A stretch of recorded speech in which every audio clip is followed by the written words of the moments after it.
Hogwarts graduated all kinds of wizards, geniuses, troublemakers, and the occasional Dark Lord. But every house had a few names that truly changed the game. Let's break down the most powerful witches and wizards to ever represent each one. Grab a butterbeer, this is going to be good. Salazar Slytherin. Salazar Slytherin was one of the 4 founders of Hogwarts School of Witchcraft and Wizardry, and the figure from whom the entire Slytherin house takes its name. He lived in the 10th century and was known for his prodigious talent in Parseltongue, the rare magical ability to speak to snakes, which would later become a hallmark of many of his descendants. His influence began with the very foundation of Hogwarts itself. While Godric Gryffindor, Helga Hufflepuff, and Rowena Ravenclaw all contributed to the formation of the school, Salazar was unique in his vision for selective magical education. He believed Hogwarts should only admit pure-blood witches and wizards, those born from 2 magical parents, claiming that Muggle-borns posed a risk to the magical world. This ideological rift caused a significant divide between him and the other founders, especially Gryffindor. Slytherin's power was deeply magical. He constructed a secret chamber within Hogwarts Castle known as the Chamber of Secrets, which was hidden from the other founders. Inside, he placed a creature capable of purging the school of all Muggle-borns, the Basilisk. Only his true heir would be able to open the chamber and command the beast, which reinforced both his mastery of concealment magic and his foresight in lineage-based enchantment. He was also an expert in dark arts, though not necessarily a dark wizard by modern standards. In early medieval magical history, the distinction between light and dark magic was far more blurred. Still, Slytherin's reputation for creating powerful curses, defensive enchantments, and magically binding bloodline protections far exceeded the magical standards of the age. His wand was equally significant. Crafted from snakewood and containing a basilisk horn core, it was powerful and rare. According to tradition, Slytherin could use the wand without physically holding it. He was one of the few wizards to master remote spellcasting through magical proxies, an obscure and ancient form of wand lore.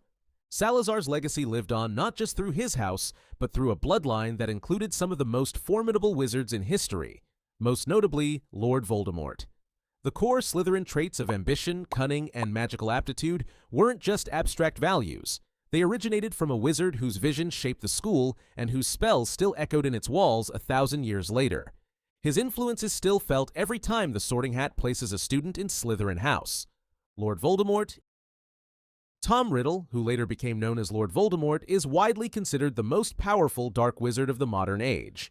Born to a witch mother and a Muggle father, Riddle was technically a half-blood, but he detested this part of his heritage and identified strongly with his Slytherin ancestry, specifically his descent from Salazar Slytherin himself.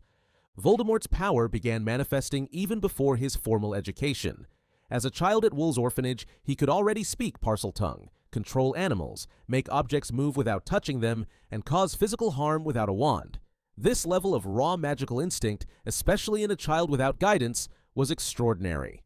At Hogwarts, Tom Riddle quickly established himself as a brilliant student. He was charming, intelligent, and manipulative, hiding his true nature behind a polished persona.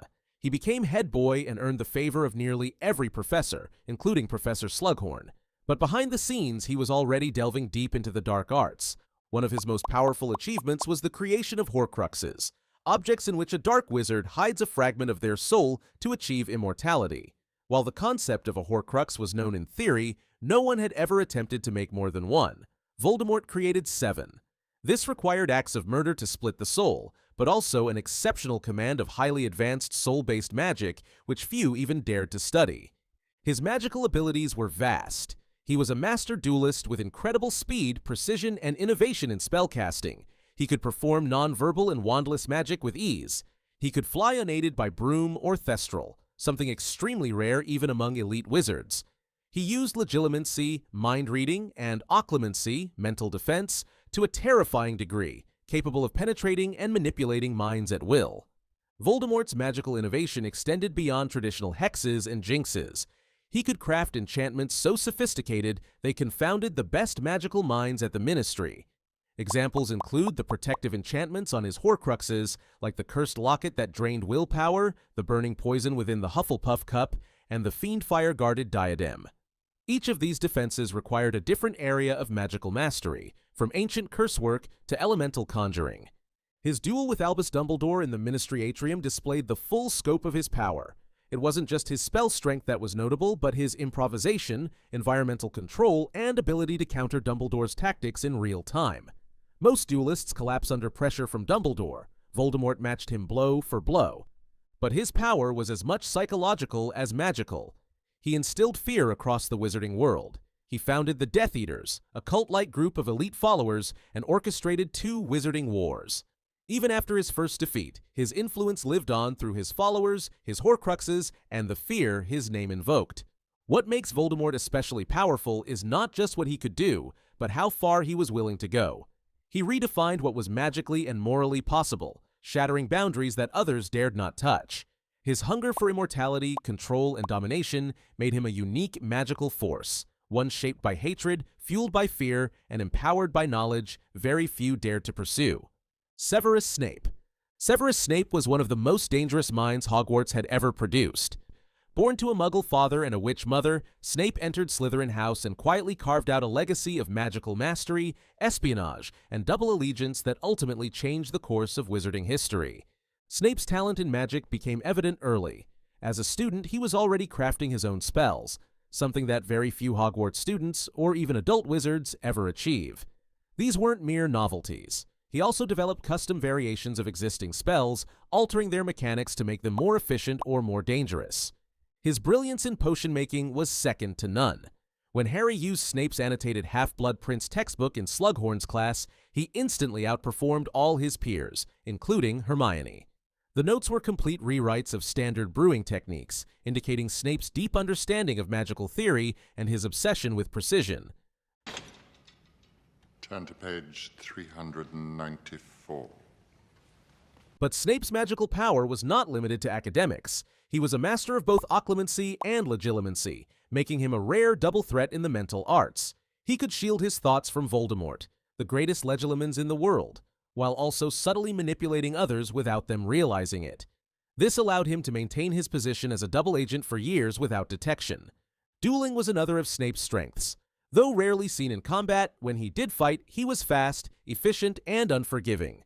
In the Half-Blood Prince, he effortlessly fended off multiple members of the Order of the Phoenix, including Minerva McGonagall, whom he held off without seriously injuring. His ability to deflect, disarm, and retreat without exposing himself to danger was a masterclass in defensive and reactive magic. Snape's position at Hogwarts was also significant. As Potions Master, then Defense Against the Dark Arts teacher, and eventually Headmaster, he wielded institutional power while navigating one of the most dangerous political landscapes imaginable, working under Voldemort while secretly aiding Harry Potter. His magical protection of students during the Carrow's reign of terror and his efforts to preserve Lily Potter's son from behind enemy lines demonstrate a form of power rooted in control, patience, and subtlety. His most powerful moment came after his final hours. It was revealed that he had cast the powerful Patronus Charm, a spell driven by pure emotion. His Patronus, a silver doe, mirrored that of Lily Potter, the woman he loved. The fact that he could maintain this form of magic while surrounded by darkness, fear, and moral ambiguity speaks volumes about his inner strength. Snape's legacy is complicated, but his magical ability is not in question. He was an innovator, a master of deception, and an elite duelist. But above all, he was someone who used his talents not to conquer, but to protect, even while being hated by those he served. That restraint, coupled with his unmatched skill, is what makes Snape one of the most powerful Slytherins in the entire Harry Potter universe. Merlin. Merlin is the most legendary wizard in British magical history, and according to established canon, he was a member of Slytherin House during his time at Hogwarts. Though much of what is known about him is wrapped in folklore and myth, the magical world within Harry Potter confirms that Merlin was real, and his influence was monumental. Merlin was born in the medieval era, likely during the early Middle Ages, and is thought to have attended Hogwarts shortly after its founding. Despite being in Slytherin, Merlin advocated for the fair treatment of Muggleborns, setting him apart from the house's later association with blood purity. This shows that early Slytherin traits, cunning, ambition, resourcefulness, were not necessarily tied to prejudice. Merlin used these traits not for domination, but for diplomacy and integration. The scope of Merlin's magical power was vast. While exact spells are not fully documented, historical records refer to him as the most skilled wizard of his time. He was said to have mastered charms, transfiguration, and defensive magic to an extent that surpassed even the magical curriculum of Hogwarts. He is often credited with inventing spells, crafting magical artifacts, and advising rulers on arcane matters. One of the clearest examples of his lasting influence is the Order of Merlin, an official award granted by the Wizengamot for acts of magical bravery or achievement. The fact that the most prestigious honor in the wizarding world is named after him speaks volumes about his legacy. The order has 3 classes, first, second, and third, each awarded based on the impact of a witch or wizard's deeds. The establishment of this order shows that Merlin was a political reformer and a cornerstone of wizarding society. He also played a role in bridging the gap between the magical and non-magical communities. In both Muggle and wizarding legend, Merlin is closely linked to King Arthur and the Knights of the Round Table. While Muggle historians view him as a mythical advisor, the wizarding world acknowledges him as a real historical figure who attempted to guide non-magical leadership toward coexistence with the magical world. This required not just powerful magic, but immense control, diplomacy, and vision. In terms of raw magical theory, Merlin is believed to have pioneered magical codes and ethics that laid the foundation for future legislation. This is evidenced by later ministry regulations that cite Merlinic principles when outlining laws involving magical creatures and Muggle interaction. He was a lawmaker as much as a spellcaster. Perhaps most significantly, Merlin's legacy extended into education. It is believed that several early magical schools, magical syllabi, and the standardization of wand use across Europe stem from his teachings. He helped transform raw magical ability into a structured system of education and governance. Merlin represents the pinnacle of what a powerful Slytherin can be. Not a tyrant or schemer, but a visionary whose intellect and ambition were directed toward harmony and innovation. He reminds us that Slytherin power does not always lead to darkness. Sometimes it leads to greatness that lasts 1,000 years. Bellatrix Lestrange. Bellatrix Lestrange was one of the most dangerous and violently powerful witches in the Harry Potter universe. Born Bellatrix Black, she came from the ancient and pure-blooded House of Black, a family already steeped in dark arts tradition. She was fiercely loyal to Lord Voldemort and became his most fanatical follower. Her power was defined by ruthlessness, magical skill, and a complete absence of moral restraint. Trained at Hogwarts in Slytherin House, Bellatrix was already a standout student in her youth, but her real transformation came after her indoctrination into Voldemort's inner circle. Unlike many Death Eaters who joined for power or protection, Bellatrix worshipped Voldemort. This obsession made her fearless in battle and completely unshakable in loyalty, even after Azkaban. Her most notorious acts of magical cruelty came before and after her imprisonment. Along with 3 other Death Eaters, she tortured Frank and Alice Longbottom into permanent insanity using the Cruciatus Curse. This wasn't just sadism, it was proof of her strength. The Cruciatus Curse only causes lasting damage when cast with true intent to harm. Bellatrix not only cast it effectively, but prolonged its use to irreversibly break the victims' minds. Even after over a decade in Azkaban, a prison that weakens most witches and wizards beyond recovery, Bellatrix returned stronger than ever. This is extremely rare. Dementors drain hope and magical energy, but Bellatrix remained sharp, dangerous, and completely committed to Voldemort's cause. That alone is a testament to her inner magical resilience. Her dueling ability was nearly unmatched. She killed Sirius Black in a one-on-one duel at the Department of Mysteries. Later, during the Battle of Hogwarts, she single-handedly held off multiple opponents and nearly killed Ginny Weasley. Most notably, she was the last Death Eater standing before Voldemort's final duel, only falling to Molly Weasley after a high-intensity duel where her overconfidence led to her downfall. Bellatrix's spell work was quick, aggressive, and relentless. She used nonverbal magic with ease and favored spells designed to maim or kill. She could apparate and disapparate in confined spaces, create powerful shield charms, and manipulate magical environments to her advantage. Her unpredictability made her especially lethal in combat. In addition to her raw power, Bellatrix was also a skilled occlumens, capable of resisting mental interrogation and magical influence. She participated in the torture and psychological breakdown of prisoners at Malfoy Manor, including Hermione Granger, showcasing her use of both magical and psychological manipulation. While she lacked the political ambitions of Voldemort or the intellectual finesse of Snape, Bellatrix was terrifying because of her pure magical aggression and fearlessness. She didn't hesitate. She didn't hold back. She fought like someone with nothing to lose, and in doing so became one of the most dangerous witches of the age. Bellatrix Lestrange wasn't a strategist or a reformer. She was a weapon, and in the history of Slytherin House, there are few weapons more deadly. Horace Slughorn. Horace Slughorn represents a quieter kind of power in the wizarding world, one built on mastery of magical knowledge, social influence, and strategic discretion. He may not command armies or create dark rituals, but make no mistake, Slughorn's magical prowess and political insight place him firmly among the most powerful Slytherins in history. As potions master at Hogwarts for decades, Slughorn's knowledge of alchemical theory and magical chemistry was virtually unrivaled.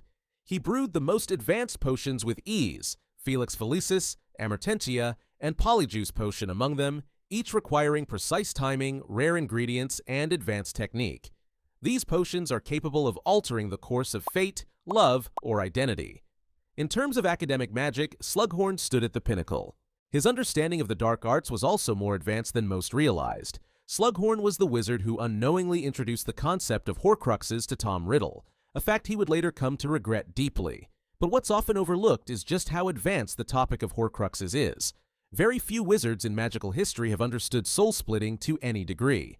Slughorn's ability to explain and contextualize it for a student reveals a deep understanding of magic that bordered on the forbidden. Slughorn's occlumency skills are perhaps his most underrated asset. For years, he resisted Albus Dumbledore's efforts to retrieve the true memory of his conversation with Tom Riddle. Not only did he block the most powerful wizard of the era, he also went so far as to modify his own memory. Memory modification is extremely advanced magic, far more difficult than casting a simple charm. Doing so on yourself without unraveling your own mind is a rare talent.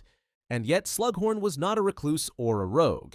He operated within the system and used his power to build networks.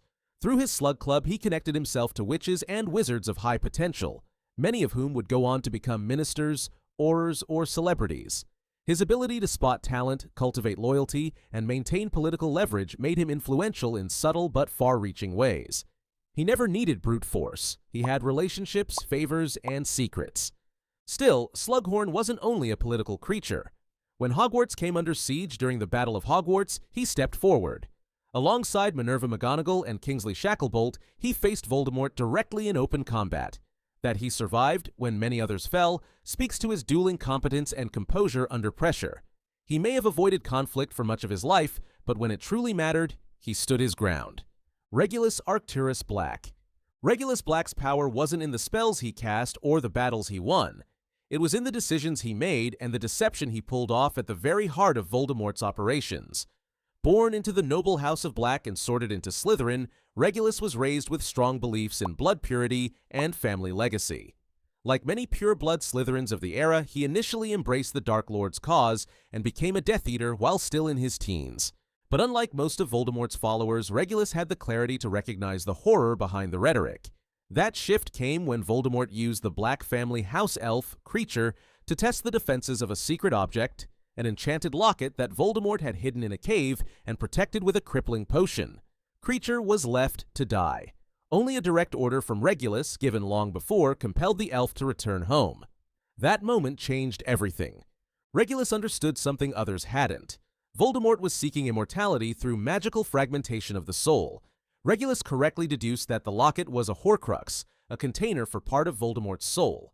At the time, no one else, not even Dumbledore, had uncovered this secret. Regulus discovered it on his own, years before the Order of the Phoenix began hunting Horcruxes. He then planned one of the boldest solo missions in the Second Wizarding War.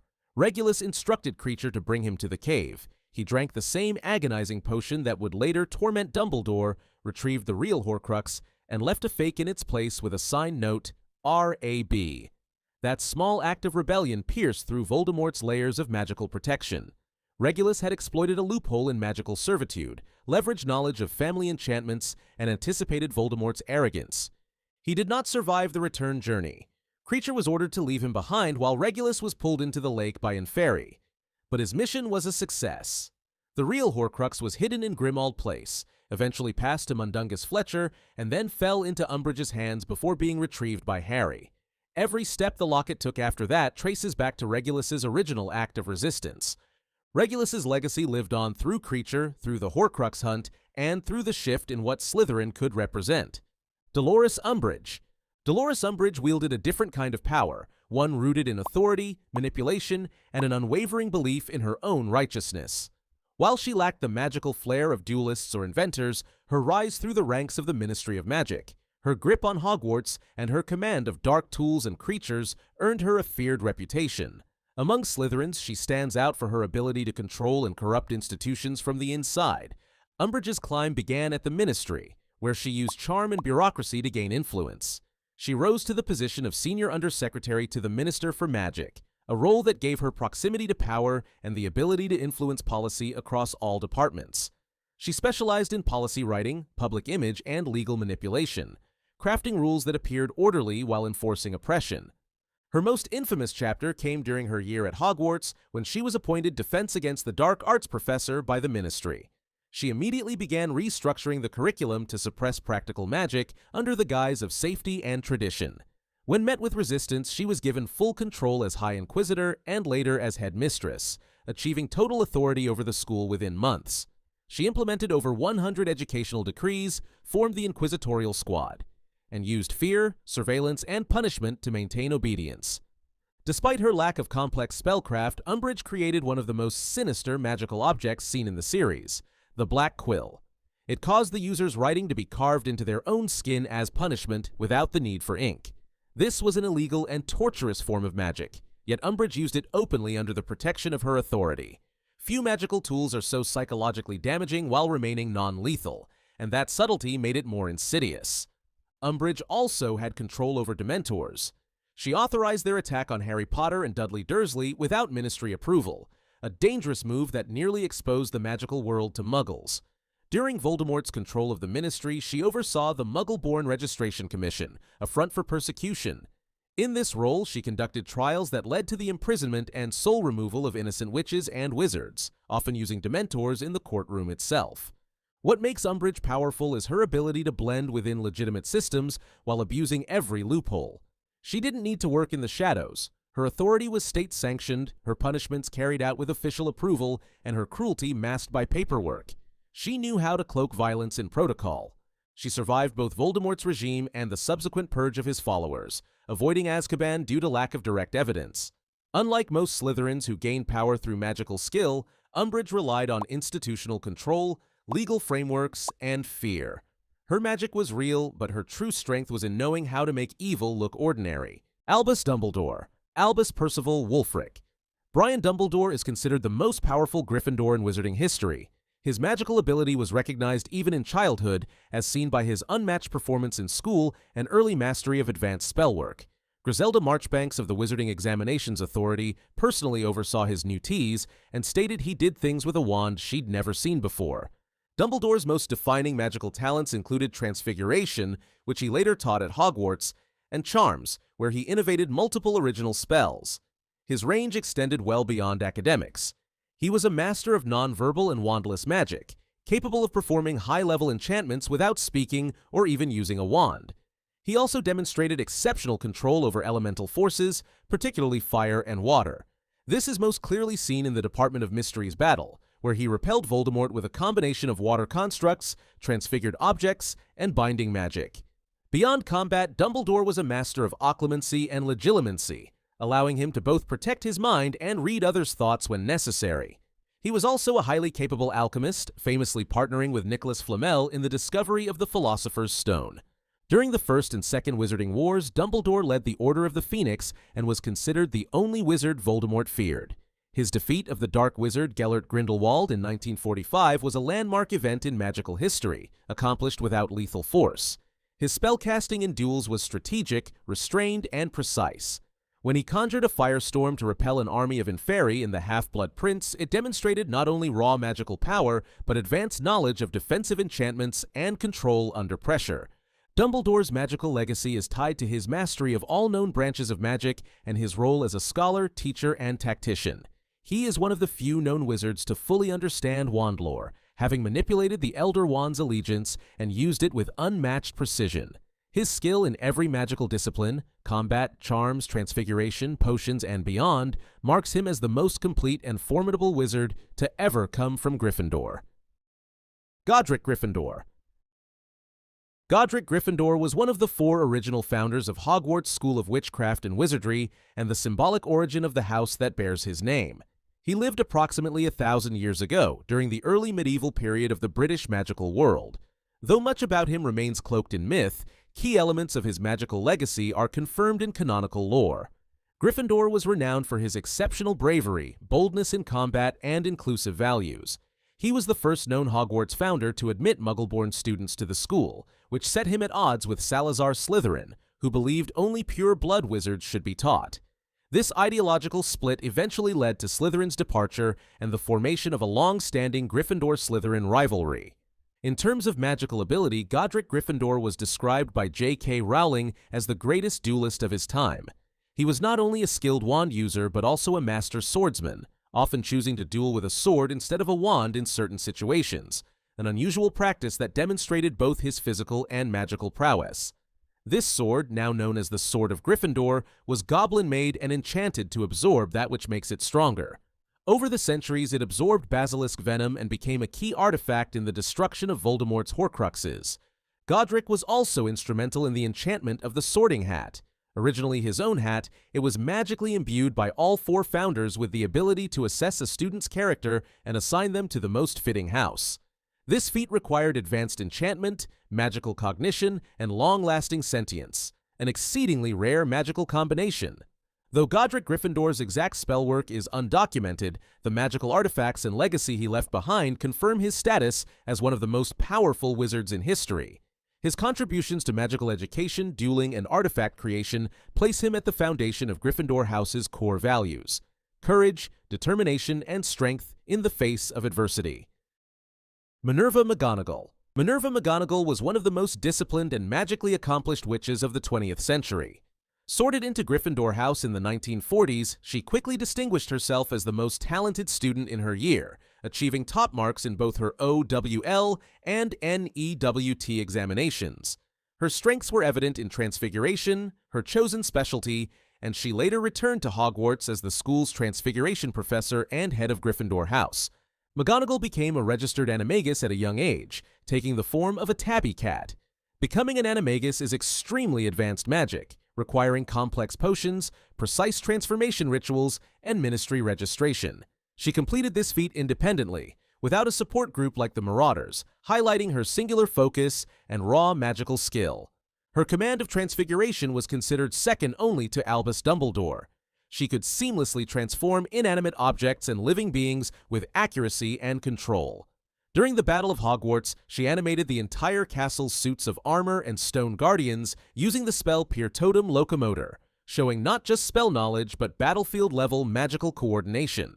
McGonagall was also proficient in charms. She could cast a corporeal Patronus, a cat, and once summoned 3 of them simultaneously to deliver messages across Hogwarts. This act demonstrated not only spellcasting precision, but emotional clarity and magical stamina, as the Patronus charm is tied to a wizard's emotional state. She was a skilled duelist capable of holding her own in combat. She fought alongside Kingsley Shacklebolt and Horace Slughorn against Lord Voldemort during the Battle of Hogwarts, managing to survive and counter his spells in a 3-on-1 confrontation. Prior to that, she engaged Severus Snape in direct magical combat, matching him spell for spell until he fled. In rare but notable moments, McGonagall demonstrated knowledge of the dark arts.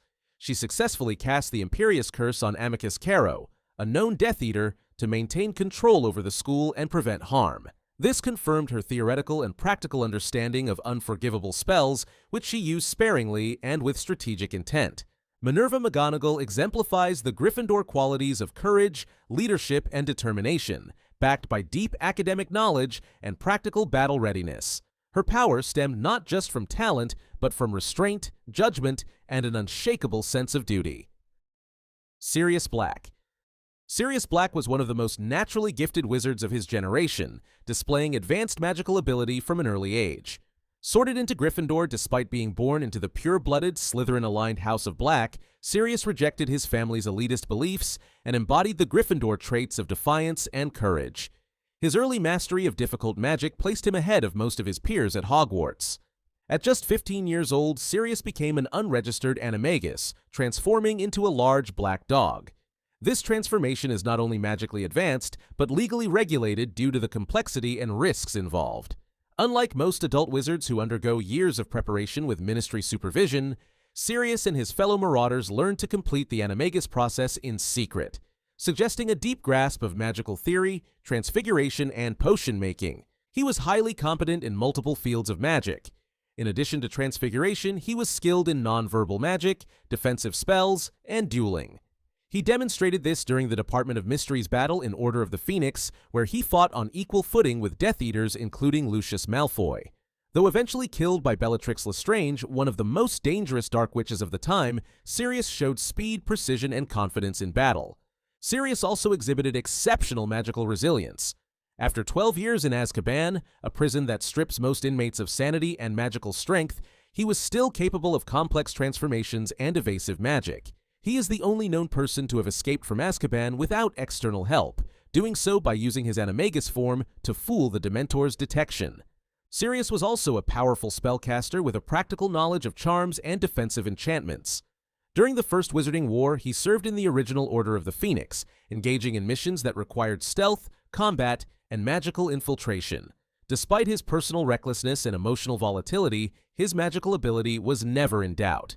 Though he lacked formal advancement due to imprisonment and exile, Sirius Black's demonstrated skill in transfiguration, battle magic, and magical theory firmly place him among the most powerful Gryffindors in canon. His strength was amplified by his bravery and willingness to challenge not just enemies, but deeply embedded social norms in the magical world. Peter Pettigrew. Peter Pettigrew, also known by his marauder nickname Wormtail, is often dismissed due to his cowardice and betrayal, but his magical capabilities place him among the most powerful confirmed Gryffindors, based strictly on demonstrable magical skill, not moral character. Despite being perceived as the weakest among his school peers, Pettigrew accomplished several complex feats that even many adult witches and wizards never master. As a student at Hogwarts, Pettigrew became an animagus without ministry supervision, transforming into a rat. Though it took him longer than Sirius Black or James Potter, the ability to complete the animagus process is itself significant. It required mastering long-term potion use, advanced transfiguration, and maintaining a stable magical form. The Ministry considered this type of transformation dangerous enough to enforce legal registration. Pettigrew's aptitude extended to dark magic. While in service to Lord Voldemort, he demonstrated skill in spell work that went far beyond standard curriculum. Most notably, he helped craft the rudimentary body potion that sustained Voldemort in a non-corporeal state, and later brewed the regeneration potion that restored Voldemort's full body in Goblet of Fire. These potions involved rare magical ingredients and complex rituals under tight magical constraints. He also assisted Barty Crouch Jr. in brewing the Polyjuice potion, which requires month-long preparation and is only taught at NEWT level or above. His command of high-level potion making, especially under secrecy and pressure, confirms that he was more competent than he appeared during his time as a student. Pettigrew was also capable of advanced spellcasting. He cast Avada Kedavra successfully, a spell that requires immense magical focus and intent to kill. He also used the Blasting Curse with lethal force in 1981, killing 12 Muggles and leaving a 40-foot crater in a London street. This single spell not only caused mass destruction, but fooled the entire magical community into believing Sirius Black was the culprit for over a decade. While his emotional weakness, moral collapse, and reliance on stronger figures like Voldemort mark him as a deeply flawed character, these traits do not negate his technical magical ability. Peter Pettigrew's inclusion on this list is not a celebration of his choices, but a recognition that his magical skills, especially in dark magic, transfiguration, and potions, surpass those of many wizards more celebrated for their courage. Remus Lupin. Remus Lupin was a highly gifted wizard whose abilities were often overlooked due to his condition as a werewolf.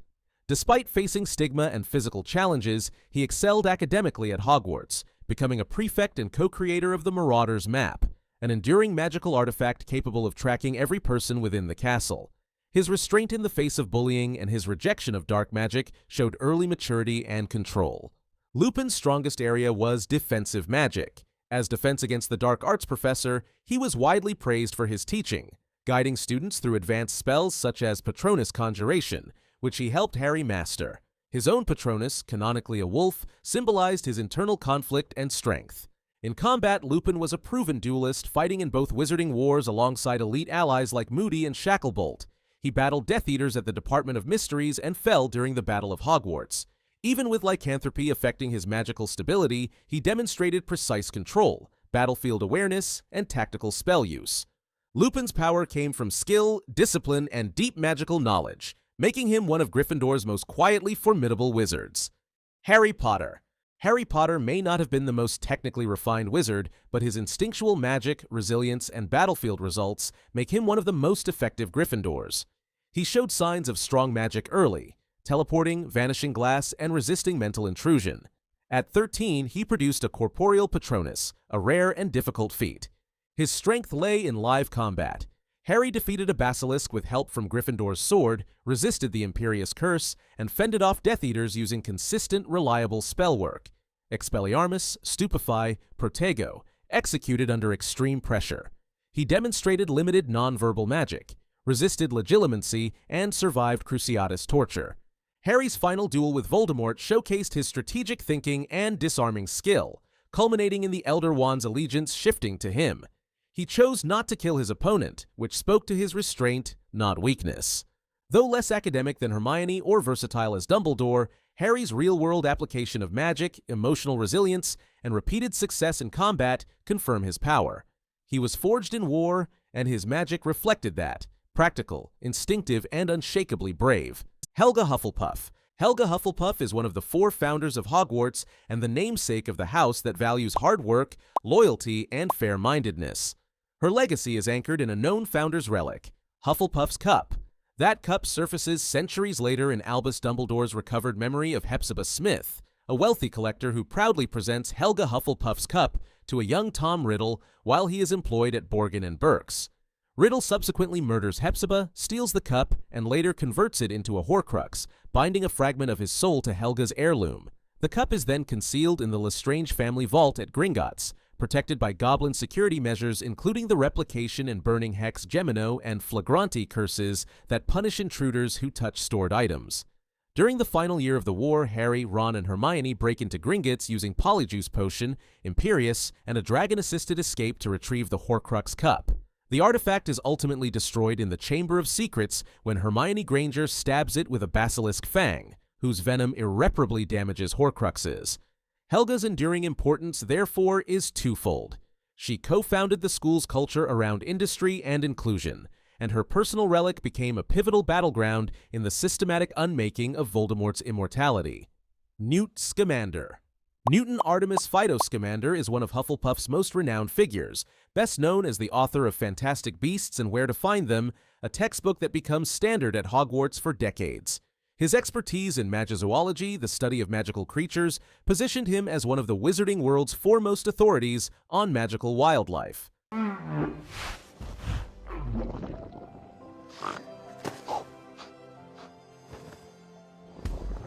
While a student at Hogwarts, Newt was sorted into Hufflepuff, but later expelled after taking responsibility for an incident involving a magical creature, though Albus Dumbledore, his defense against the dark arts professor, argued in his favor. Newt's expulsion was never formalized, and he went on to work for the Ministry of Magic in the Department for the Regulation and Control of Magical Creatures. Newt's abilities extended beyond academics. He was a skilled duelist and highly resourceful wizard, evident during his confrontations with Gellert Grindelwald and his followers. His enchanted suitcase containing magically expanded habitats for creatures became essential in both research and battle. He was instrumental in exposing Grindelwald's manipulations in the 1920s, surviving direct encounters with him and playing a crucial role in turning public opinion against the Dark Wizard. His contributions earned him the Order of Merlin, second class, and cemented his legacy as both a Hufflepuff hero and a key figure in the fight against dark magic. Pomona Sprout. Professor Pomona Sprout served as both head of Hufflepuff House and long-standing herbology professor at Hogwarts. Her expertise in magical plants was unmatched, and she frequently leveraged that knowledge in ways that directly impacted the safety and survival of others. During the Chamber of Secrets, Sprout cultivated mandrakes, a highly dangerous yet life-saving plant whose restorative powers were used to cure those petrified by the basilisk. This required both careful planning and advanced herbological knowledge, as mandrakes progress through hazardous growth stages before they can be harvested safely for medicinal use. Sprout's skill was equally evident in combat situations. At the Battle of Hogwarts, she played a decisive role by using weaponized flora against the invading Death Eaters. Plants such as the venomous Tentacula and other magically aggressive species were deployed throughout the castle, providing a defensive line that inflicted serious disruption on Voldemort's forces.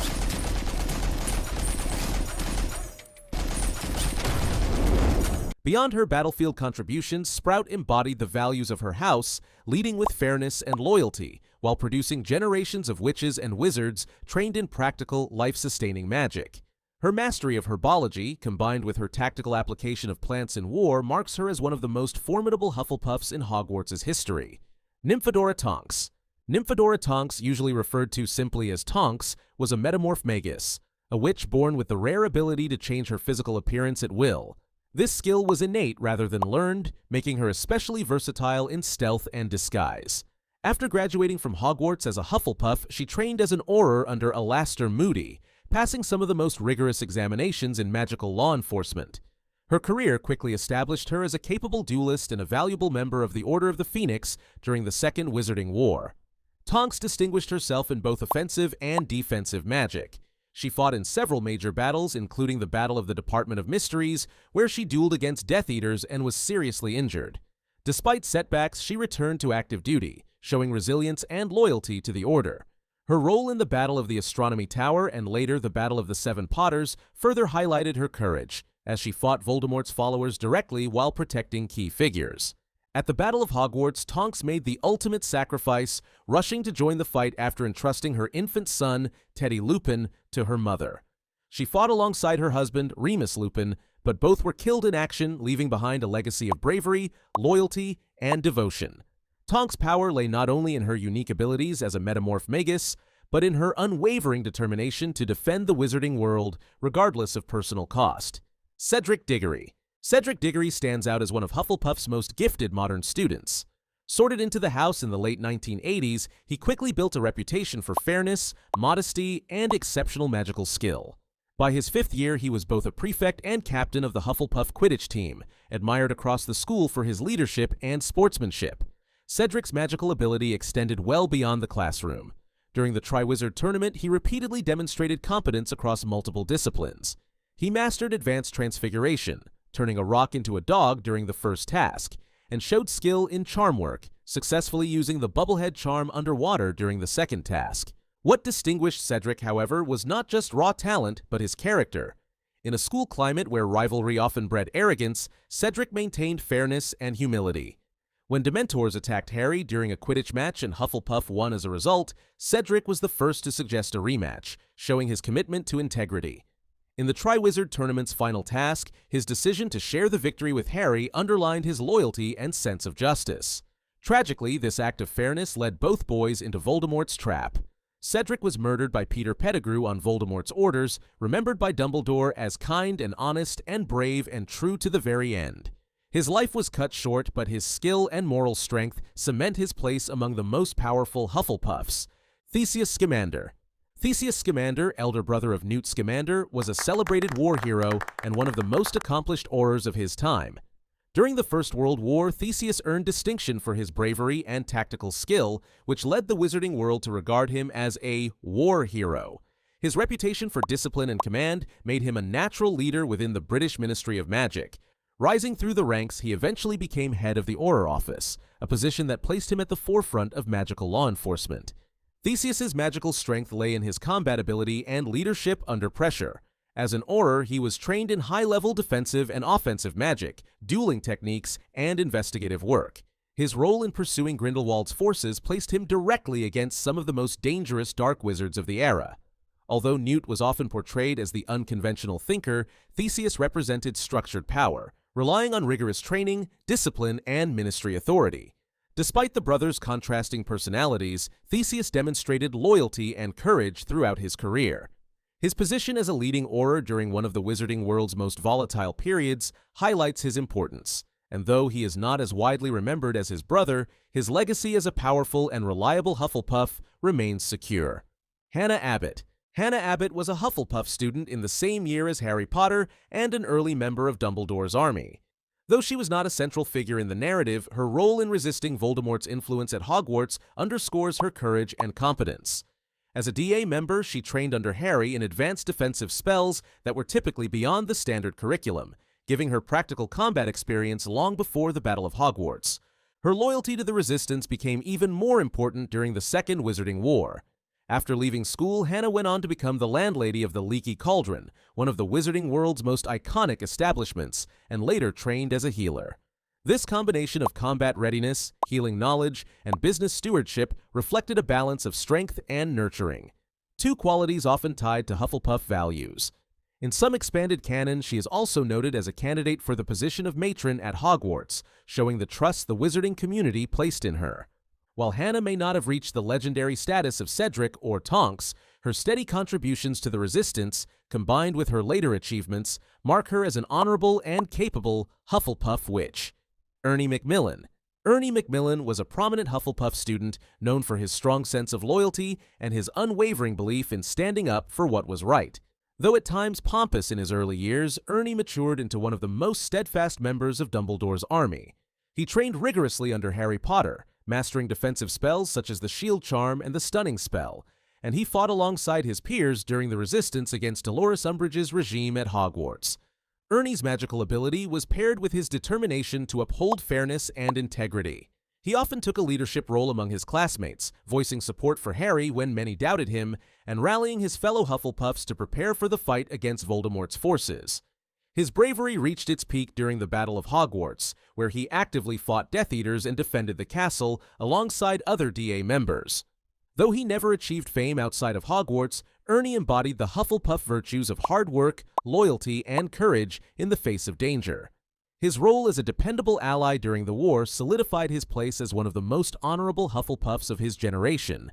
Susan Bones. Susan Bones was a Hufflepuff student and a member of Dumbledore's army, but her significance in the wider wizarding world came from her family background. She belonged to the Bones family, one of the oldest and most respected wizarding families who were systematically targeted by Voldemort and his Death Eaters.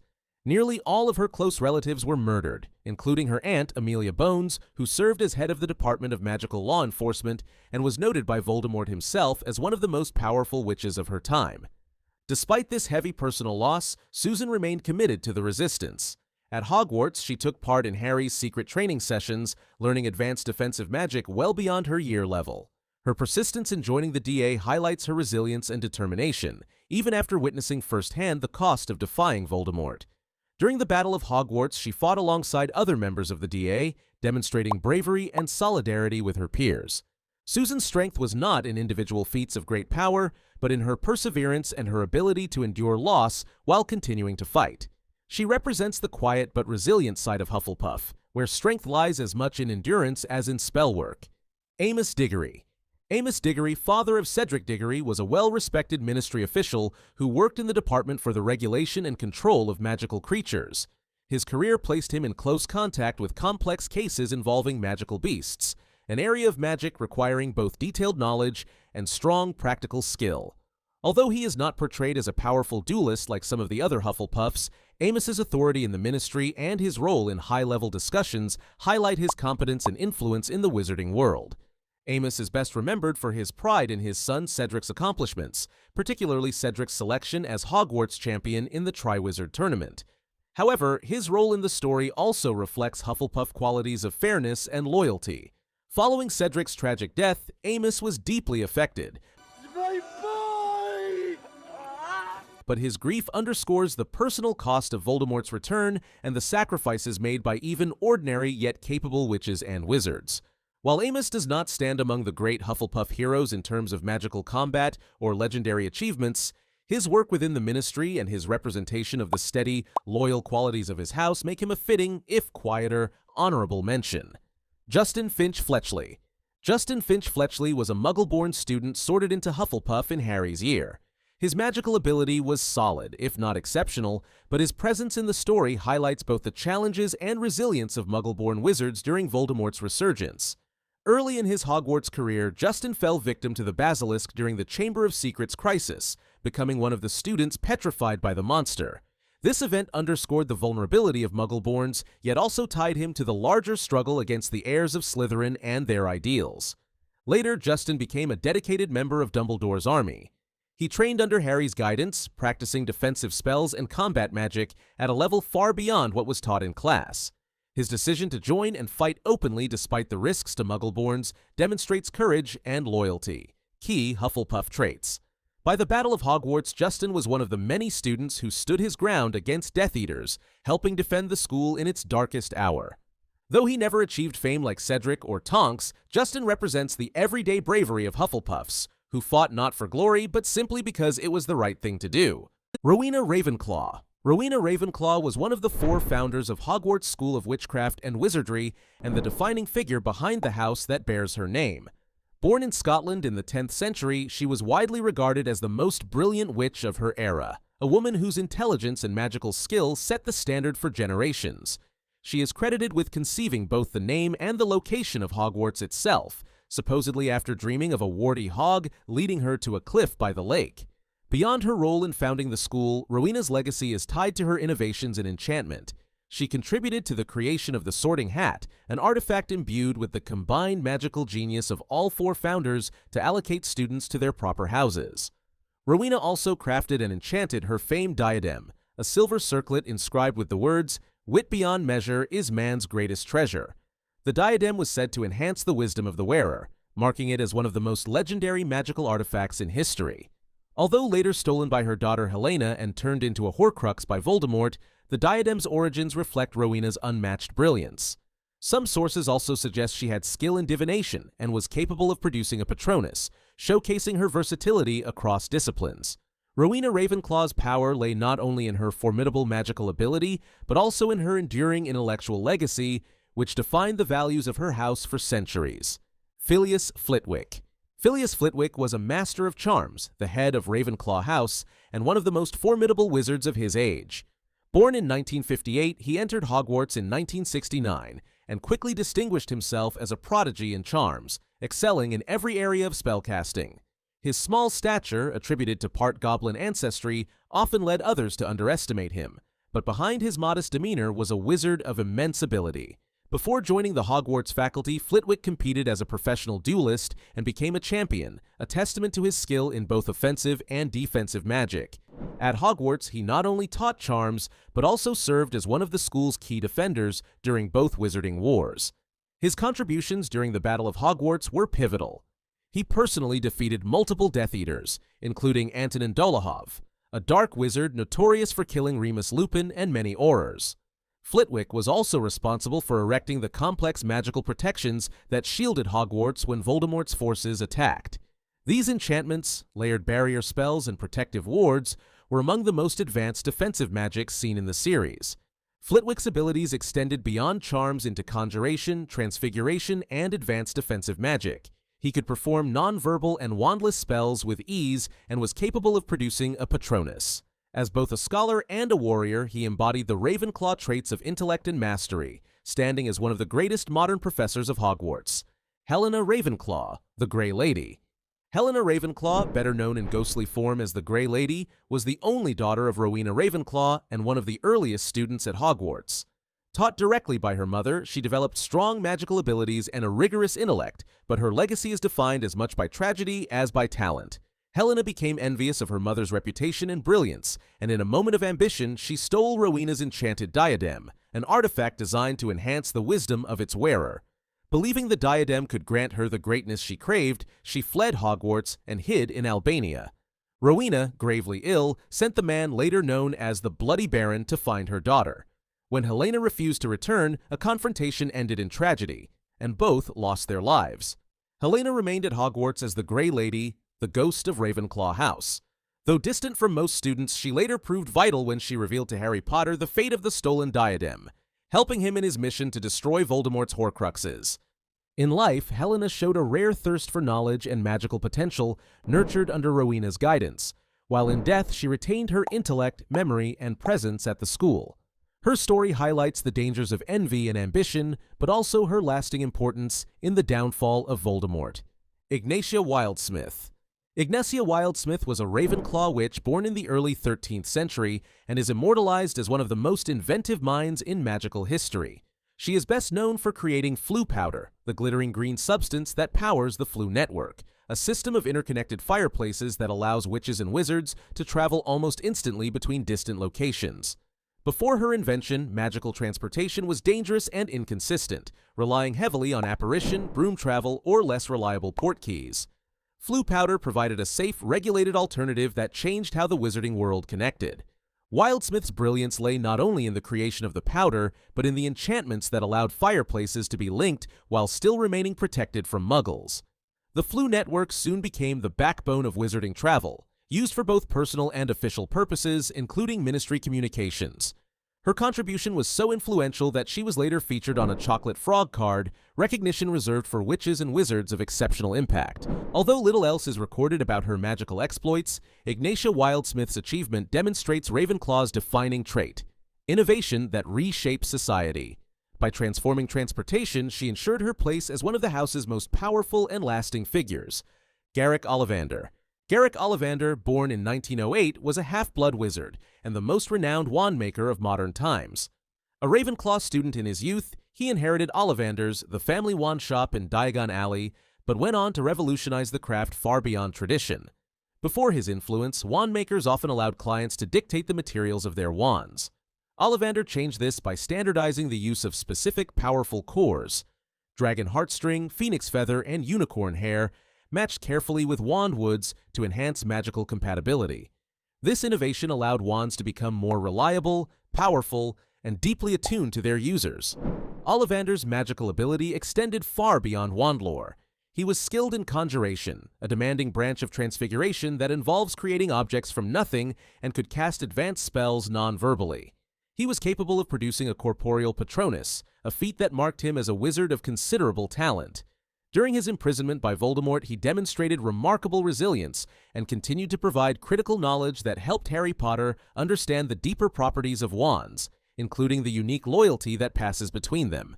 His famous statement, "The wand chooses the wizard, Mr. Potter," encapsulates his lifelong pursuit of precision in magical practice. Garrick Ollivander's mastery of wandcraft and practical spell work places him among the most brilliant Ravenclaws in history. Luna Lovegood. Luna Lovegood was a Ravenclaw student known for her eccentricity, creativity, and remarkable magical talent. Though often underestimated because of her unusual beliefs and dreamy demeanor, she consistently demonstrated courage, intelligence, and a deep understanding of magic.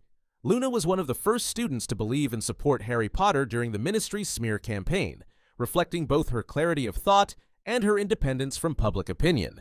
She joined Dumbledore's army in her 4th year, where she quickly mastered advanced defensive spells.